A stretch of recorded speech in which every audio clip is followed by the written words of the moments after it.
Hello and welcome. Find a comfortable spot, let the world outside fade away, and allow your mind to drift. Tonight, we are not just exploring a mystery, we are embarking on a deep-sea dive.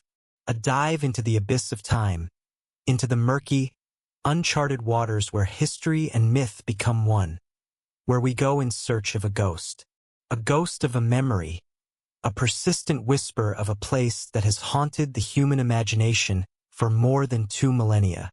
There is a fundamental human longing, a kind of collective phantom nostalgia for a past we never knew. But one name, one single word, stands above all others as the ultimate symbol of this lost world. It's a name that needs no introduction, a name that instantly conjures breathtaking images of gleaming spires beneath the waves, of a utopian society of philosopher kings and brilliant engineers, a civilization brought low by its own divine ambition. Tonight we speak of Atlantis. The story of Atlantis is, without question, the most famous and enduring legend of all lost civilizations. It has fueled the fevered dreams of explorers, the complex cosmologies of mystics, and the boundless imaginations of storytellers for centuries. It represents a mystery so profound, so alluring, that it has hopelessly blurred the line between archaeology and obsession, between sober historical inquiry and a quasi-religious quest for a submerged holy grail. The central question is as simple as it is vast. Was Atlantis a real place, a magnificent, technologically advanced empire that was swallowed by the sea? Is it a genuine lost chapter of our own human history, a mother culture waiting to be rediscovered? Or is it something else entirely, a powerful philosophical lesson, a brilliant cautionary tale crafted by one of the greatest minds in history, a myth so perfectly constructed that we, as a species, simply cannot help but wish it were true? To begin this journey, our first stop is not some remote, fog-shrouded island. We must travel back to the cradle of Western thought, to ancient Athens, around the year 360 BC. And here we must meet the man who single-handedly gave this legend to the world. His name was Plato. This is a crucial, non-negotiable fact. The story of Atlantis doesn't come from a dusty, anonymous scroll found in a cave or a piece of fragmented folklore passed down by illiterate peasants. It comes from the father of Western philosophy, a student of Socrates, a brilliant and rigorous thinker whose ideas have formed the very bedrock of our world. This origin gives the story an immediate and powerful credibility that most ancient myths profoundly lack. Plato introduces the tale in 2 of his famous Socratic dialogues, Timaeus and its sequel, Critias, and he presents it with the utmost seriousness, not as a story he invented, but as a true historical account, a sacred memory passed down through generations. The story, he claims, was originally brought to Greece by the wise Athenian lawgiver and statesman, Solon, who had traveled to Egypt a couple of centuries earlier.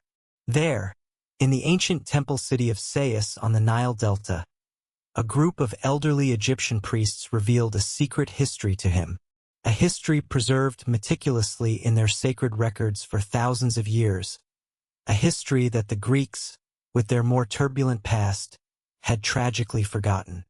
One of the priests, with an air of ancient wisdom, looked at Solon and said, "O Solon, Solon, you Hellenes Greeks are never anything but children. In mind you are all young. There is no old opinion handed down among you by ancient tradition, nor any science which is hoary with age." He explained that a series of cataclysms, great floods and fires, had periodically wiped the memory of the ancient world from the Greek mind, like a slate wiped clean. But Egypt, a more stable and ancient civilization, had preserved the truth in their temples. And the truth was this: 9,000 years before their own time, which would place it roughly 11,600 years ago from our modern perspective, 2 mighty empires had vied for control of the known world. One was an ancient proto-historic Athens, representing the ideal, virtuous, and perfectly ordered state.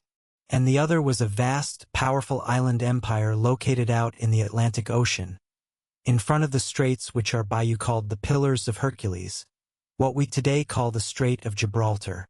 This magnificent empire, the priests said, was named Atlantis. And it is here, in the dialogue of Critias, that Plato, through the voice of his ancestor, begins to paint one of the most vivid, detailed, and alluring pictures in all of literature. He gives us the definitive blueprint for a lost paradise, a vision that has captivated treasure hunters, philosophers, and dreamers ever since.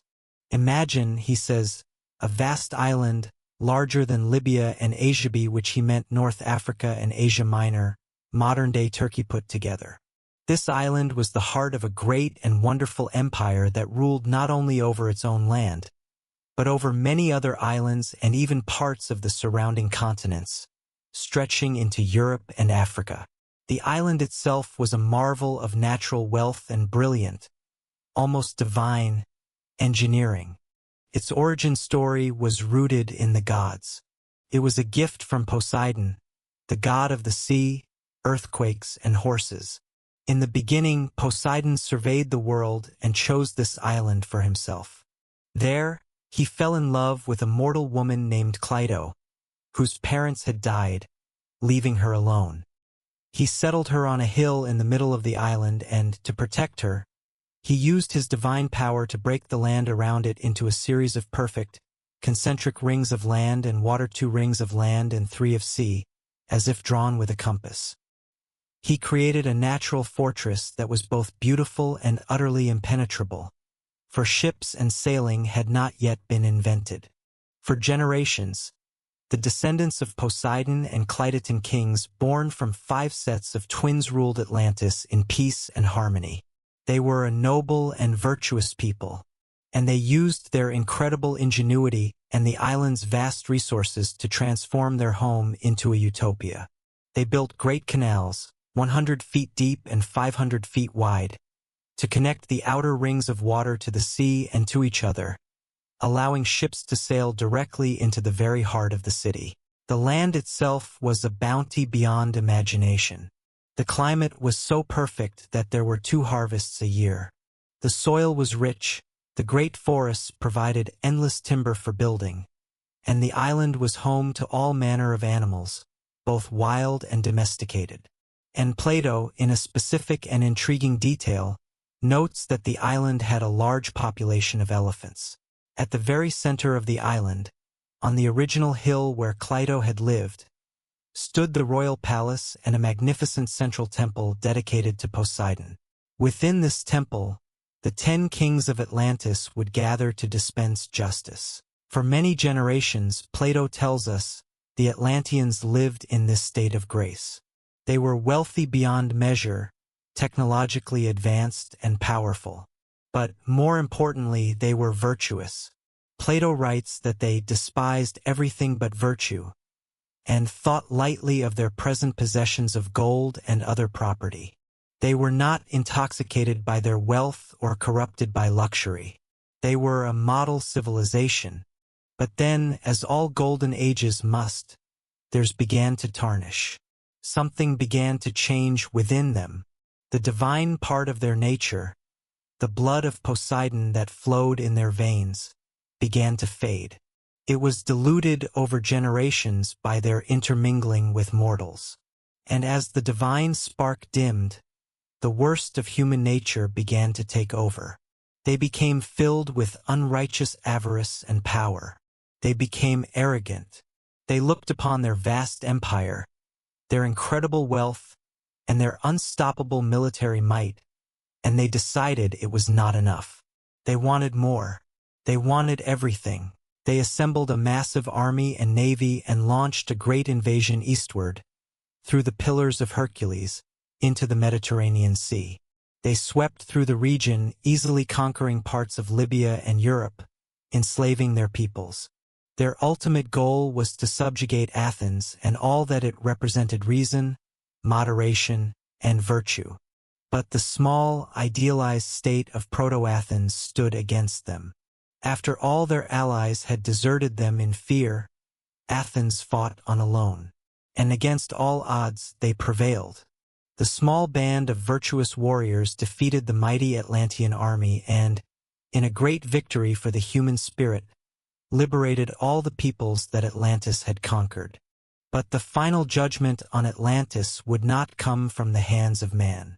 And here, in one of the most famous, chilling, and oft-quoted passages ever written, Plato delivers the final verdict.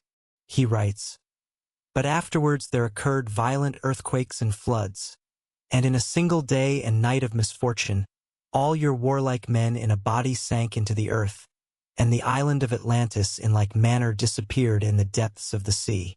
Just like that, in a single 24-hour period of fire, water, and terror, the entire island continent, with all its magnificent temples, its advanced technology, its people, and its memory, was swallowed by the ocean, never to be seen again. The Atlantic, Plato says, became an impassable and unsearchable barrier of shallow mud and seaweed, hiding the sunken land forever from the sight of men. And there the story ends. Critias' dialogue cuts off abruptly, unfinished. We are left with this staggering, haunting image of a lost world, a civilization that reached the absolute pinnacle of human achievement only to be utterly and completely erased from existence in an instant. For centuries after Plato, the story of Atlantis was largely debated by philosophers and scholars. Was it real history, a true account as Plato so insistently claimed?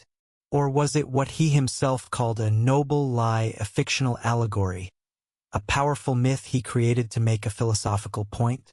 His own student, the brilliant and pragmatic Aristotle, certainly thought so. He is said to have dismissed the story with a cutting, almost disrespectful remark.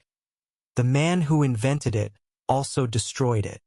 And for a long time, for nearly 2,000 years, that was the prevailing view in the academic world.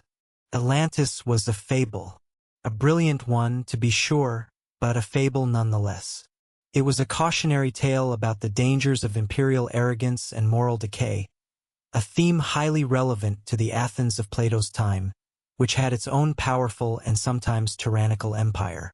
It was a thought experiment, Plato's vision of an ideal state, Athens, versus a corrupt, materialistic, and technologically advanced one, Atlantis.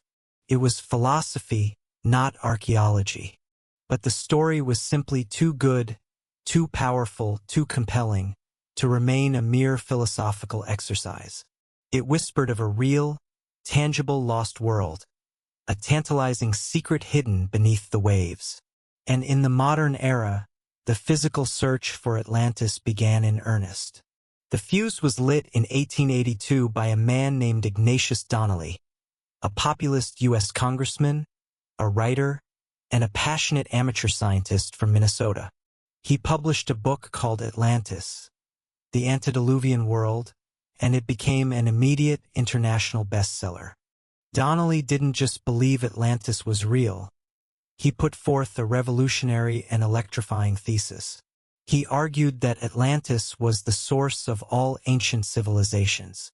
The Egyptians, the Mayans, the Incas, the peoples of ancient India and Scandinavia, they were all, in his view, either colonies or the scattered, traumatized survivors of the sunken Atlantean Empire. He claimed they inherited their knowledge of pyramids, mummification, agriculture, metallurgy, and writing from this single, magnificent mother culture. He saw parallels everywhere, connecting flood myths from around the world to the single great cataclysm that destroyed Atlantis. Donnelly's book was a sensation. It took Plato's story out of the dusty halls of philosophy and placed it squarely into the hands of the public, sparking a worldwide obsession that has never truly faded. He single-handedly created the modern myth of Atlantis as we know it, a lost, global supercivilization, the cradle of all humanity. And since his time, the hunt for its physical location has become one of the most enduring and passionate quests in the world of ancient mysteries. So, if Atlantis was real, where is it? This is where the story splinters into a dozen different paths, each one leading to a different location on the map, each with its own set of clues, its own passionate advocates, and its own glaring, often fatal problems. Let's explore the leading candidates, weighing the evidence for each. The most prominent, and the one with the most compelling archaeological and geological evidence behind it, is not in the Atlantic at all. It's in the Mediterranean, specifically the Greek island of Santorini, which in ancient times was known as Thera, and before that as Caliste, the most beautiful one. Here, around 3,600 years Agathats, roughly 1600 BC, existed a brilliant and powerful Bronze Age civilization known today as the Minoans. Centered on the nearby island of Crete, the Minoans were not a warlike people in the traditional sense, but a sophisticated and wealthy maritime trading empire. They built magnificent, labyrinthine palaces, like the one at Knossos, which featured advanced plumbing, light wells, and stunning, vibrant frescoes of leaping bulls, graceful dolphins, and elegant processions. They were a civilization at the absolute peak of its power and influence. And then it was all destroyed, or at least dealt a mortal blow. The island of Thera, a prosperous Minoan outpost, was not an island as we see it today. It was a single, large, circular island with a massive volcanic mountain at its center. Around 1600 BC, that volcano erupted in one of the most violent explosions in recorded human history. It was a cataclysm of almost unimaginable scale, many times more powerful than the 1883 eruption of Krakatoa. It blew the entire center of the island to pieces, vaporizing cubic miles of rock and leaving behind the vast, sea-filled caldera we now know as the breathtakingly beautiful Santorini. The eruption triggered colossal tsunamis, perhaps hundreds of feet high, that would have radiated across the Aegean Sea, scouring the northern coast of Crete and devastating the coastal cities, ports, and fleets that were the lifeblood of the Minoan civilization. The ash fall would have choked agricultural land across the region. It was an event that effectively ended the Minoan civilization's dominance overnight. The parallels to Plato's story are stunningly clear. You have a powerful, advanced, wealthy island civilization. You have a culture with a deep, ritualistic connection to bulls. The bull-leaping frescoes are famous. Plato describes a ritual in Atlantis where they hunted bulls in the temple of Poseidon. You have a civilization utterly destroyed in a single, cataclysmic event involving earthquakes, floods, tsunamis, and fire, the volcano. The Greek archaeologist Spiridion Marinatos, who in the 1960s began excavating the beautifully preserved Minoan city of Akrotiri on Santorini's site often called the Minoan Pompeii, buried and preserved by the volcanic ash, was a firm believer in this theory. He argued that the memory of this real, deeply traumatic event was passed down through generations of Greeks, becoming distorted and magnified over time, until it reached Solon in Egypt, and then eventually Plato, who used this powerful historical echo as the basis for his philosophical story. But there are significant, undeniable problems. Plato is very specific on 2 points: the date and the location. He says Atlantis was destroyed 9,000 years before his time, not a mere 900. And he says it was located beyond the Pillars of Hercules, in the Atlantic Ocean, not in the Aegean Sea. Proponents of the Minoan theory have an ingenious, if convenient, explanation for this. They suggest there was a simple translation error. Perhaps when Solon heard the story from the Egyptian priests, he, or someone after him, mistook the Egyptian hieroglyph for 100 for the symbol for 1,000. This is a known point of ambiguity in translating ancient texts. If you change 9,000 years to 900 years, the timeline fits the Minoan collapse almost perfectly. And perhaps beyond the Pillars of Hercules was not a literal location, but a common turn of phrase meaning, as far away as you can imagine. It's a neat, elegant theory. It grounds the myth in a real, documented archaeological and geological event. For many sober-minded historians and archaeologists, If Atlantis existed at all, this is the most plausible echo of it we will ever find. It's a memory of a real lost civilization, just one that doesn't match Plato's description in every literal detail. But for the true believers, the purists, this isn't good enough. It's a compromise. Plato said the Atlantic, and so it is in the vast, deep Atlantic that they search. This is the literalist interpretation. This theory posits that a large island continent, just as Plato described, did indeed exist in the middle of the ocean and sank beneath the waves in a geological catastrophe. For decades, explorers have used sonar, submersibles, and every technology at their disposal to scour the ocean floor, hoping to find the remains of its golden temples. Locations like the Azores and the Canary Islands, which are the peaks of massive submerged volcanic mountains, have been proposed as the last remaining mountaintops of a sunken Atlantis. The single biggest problem with this theory is modern geology. The theory of plate tectonics, which wasn't understood in Donnelly's time, shows us that the floor of the Atlantic Ocean is primarily oceanic crust, which is thin and dense, and is constantly being created at the mid-Atlantic ridge and spreading apart. It is geologically impossible for a large, continent-sized landmass made of lighter continental crust to have existed there and then suddenly sunk. Continents don't just sink. It violates the fundamental principles of isostasy. Yet, despite the geological consensus, tantalizing clues keep emerging from the depths. And none is more famous, more debated, or more controversial than the Bimini Road. In 1968, off the coast of the small island of Bimini in the Bahamas, a group of divers, led by Dr. J. Manson Valentine, discovered a remarkable underwater formation in the shallow, crystal-clear water. It's a line of large, rectangular, and polygonal limestone blocks, some as long as 16 feet, arranged in a neat J shape, stretching for about half a mile. To the naked eye, it looks undeniably artificial. It looks like a pavement, a cyclopean wall, or the foundation of a massive ancient structure. The discovery immediately electrified the Atlantis hunting community. This was it. Physical proof of lost stonework, lying exactly where it shouldn't be. The location in the Bahamas also tied directly into the prophecies of the famous and controversial American psychic, Edgar Cayce, the sleeping prophet. Decades earlier, in a series of trance-like readings, Cayce had claimed that Atlantis was real, a highly advanced civilization powered by mysterious energy crystals, and that its traumatized survivors had traveled to places like Egypt and the Americas.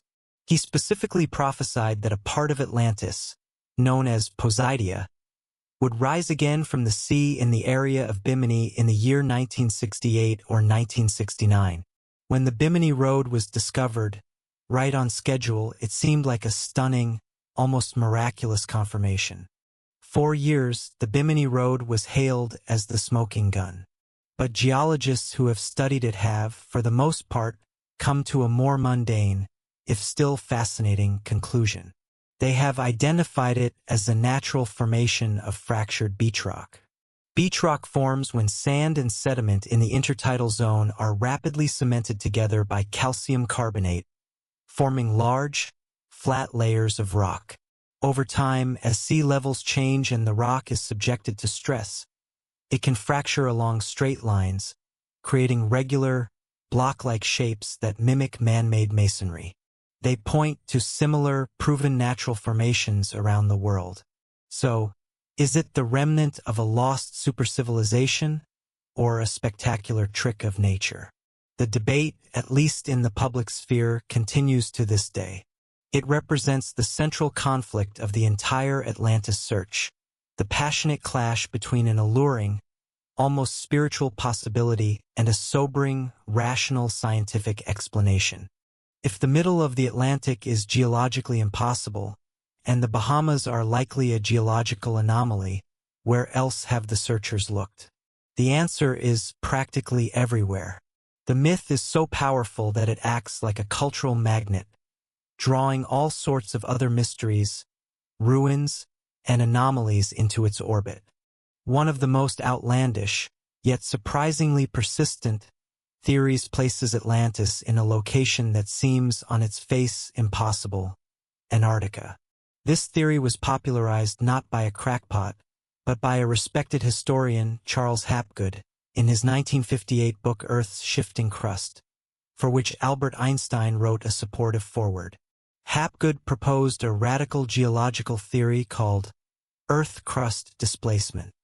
He argued that the entire outer crust of the Earth, the lithosphere, could sometimes slip over the molten mantle beneath, rapidly and catastrophically moving entire continents into different climatic zones. According to this theory, Antarctica wasn't always at the South Pole. 12,000 years ago, around the time of Plato's Atlantis, it was located in a more temperate, habitable zone and was home to a great civilization, Atlantis.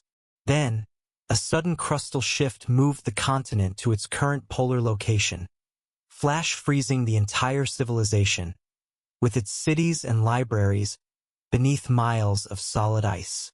Proponents of this theory point to things like the mysterious Piri-Reis map of 1513, an Ottoman map which seems to show the northern coast of Antarctica without its ice cap, as evidence of ancient, lost knowledge of the continent's true geography, knowledge that could only have come from an advanced pre-Ice Age civilization. It's a breathtaking, cinematic idea. A whole civilization, perfectly preserved, locked in ice at the bottom of the world. The ultimate lost world. The problem? The vast majority of geologists and scientists consider Earth crust displacement to be pseudoscience. There is no significant geological evidence that such a rapid and dramatic global shift has ever occurred. And while the Piri-Reis map is a genuine and fascinating cartographic mystery, most experts believe the Antarctic portion is more likely a speculative drawing of the South American coastline, bent to fit the parchment. Yet, the idea of a frozen Atlantis persists, a testament to the myth's incredible ability to adapt and attach itself to even the most extreme theories. The list of potential sites goes on and on. Some researchers have looked to Spain, connecting Atlantis to the semi-mythical ancient kingdom of Tartessos, a wealthy port city said to be located near the Strait of Gibraltar that mysteriously vanished from history around 500 BC. Recent discoveries of complex, monumental structures buried in the marshlands of Dinana National Park have reignited this theory. Others have claimed Atlantis was in Ireland, off the coast of Britain, in the sunken plain of Doggerland, in the North Sea, or even in South America, connecting it to legends of El Dorado. The name has been attached to controversial underwater ruins found near the island of Yonaguni in Japan and to the submerged city discovered in the Gulf of Khumbat in India. It seems that wherever we find sunken stones or a historical anomaly, the ghost of Atlantis is never far behind, waiting to claim it as its own. So, after centuries of searching, after millions of dollars spent and countless books written, we have a handful of tantalizing possibilities, but no definitive proof. We have a compelling archaeological parallel in the Minoan civilization, a geological curiosity in the Bimini Road, and a host of other theories ranging from the plausible to the utterly fantastic. We are, in reality, no closer to a definitive answer than we were in Plato's Athens. And this forces us back, full circle, to the fundamental question. What if Aristotle, Plato's own brilliant student, was right all along? What if we are searching for something that was never meant to be found, because it never truly existed in the physical world? This brings us to the final, and perhaps most important part of our journey tonight: the legacy of the myth itself. Why, after 2,400 years, are we still so collectively obsessed with Atlantis? Why does this one particular story hold such a powerful, unshakable grip on the human psyche? The answer, I believe, is that Atlantis has transcended its origins to become more than just a story about a lost city. It has become a powerful, infinitely adaptable symbol for our deepest collective hopes and our most profound fears. In the 19th century, for Ignatius Donnelly, it was a symbol of a unified human origin, a scientific antidote to the divisive racial theories of his time. In the early 20th century, for mystics and occultists like Madame Blavatsky and the Theosophists, it became a key part of a complex spiritual history of the earth, a tale of lost spiritual wisdom and a succession of ancient root races, including the Lemurians and the Atlanteans. Chillingly, the myth was even co-opted and grotesquely twisted by the Nazis. Heinrich Himmler, one of the most evil men in history, was obsessed with finding Atlantis, sending his Annerby bizarre SS Think Tankon expeditions to places like Tibet, seeking to prove that Atlantis was the mythical homeland of the pure Aryan race. In the New Age movement of the 20th and 21st centuries, Atlantis is often imagined as a peaceful, spiritually advanced society that mastered crystal energy, psychic power, and lived in perfect harmony with Naturia lost utopia that we must strive to recreate to save ourselves. And in our popular culture, it is simply everywhere from the beloved Disney movie to the DC Comics superhero Aquaman, from countless video games to an entire genre of fiction. It has become a universal shorthand for any lost, technologically advanced civilization. The story of Atlantis speaks to something primal within us. It's a story of a paradise lost, a technological utopia that possessed incredible knowledge that is now gone forever from our grasp. It tantalizes us with the seductive idea that our ancient ancestors were not primitive, spear-chucking cave dwellers, but were perhaps even greater, wiser, and more advanced than we are today. It's a story about the ultimate what if. But it's also, and this is Plato's original point, a profound cautionary tale. It's a story about hubris. It's a story about a civilization that had everything unimaginable wealth, absolute power, godlike technology, and lost it all in an instant because of greed, corruption, and arrogance. It's a timeless warning that echoes through the ages, a warning that our own global civilization, with all its technological marvels and interconnected power, is not immune to collapse. It reminds us of our own profound fragility, of the terrifying idea that our entire world could, in a single day and night of misfortune, be wiped away. So, in the end, does it truly matter if Atlantis was a real physical place? Perhaps the literal search for a geographical location misses the point entirely. The true Atlantis may not be found on any map or located by any sonar. The true Atlantis is a place within our own collective consciousness. It is a myth that functions as a perfect mirror, reflecting our own aspirations for a better world, our anxieties about our own self-destructive tendencies, and our enduring, inextinguishable hope that we can one day find or rebuild that which has been lost.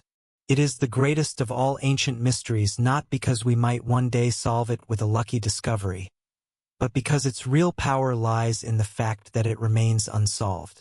It is a question mark, floating forever in the deep, dark, and wonderful ocean of our shared imagination. Now, I want to turn it over to you. What do you believe?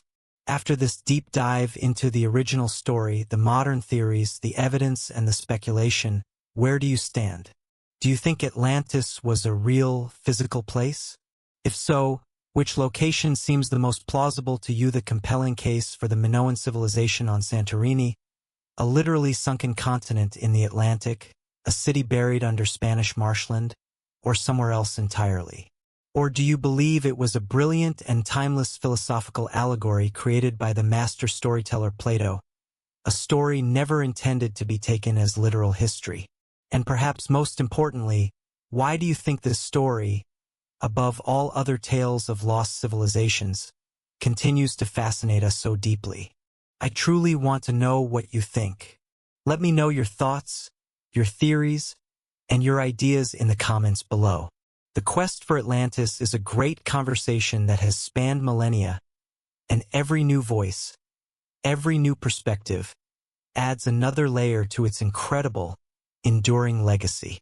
If you enjoy these deep dives into the world's greatest unsolved mysteries, and the stories that blur the line between fact, fiction, history, and myth. Please consider liking this video and subscribing for more journeys into the unknown. Your support is what makes it possible to keep exploring these grand questions. Thank you for joining me on this voyage tonight. And the next time you look out at the vast, endless ocean, listen closely. Past the sound of the waves, you might just hear the faint, ghostly echo of the bells of a city long lost beneath the water. A timeless reminder of the paradise we lost, and the enduring, unbreakable power of a great story. Sleep well,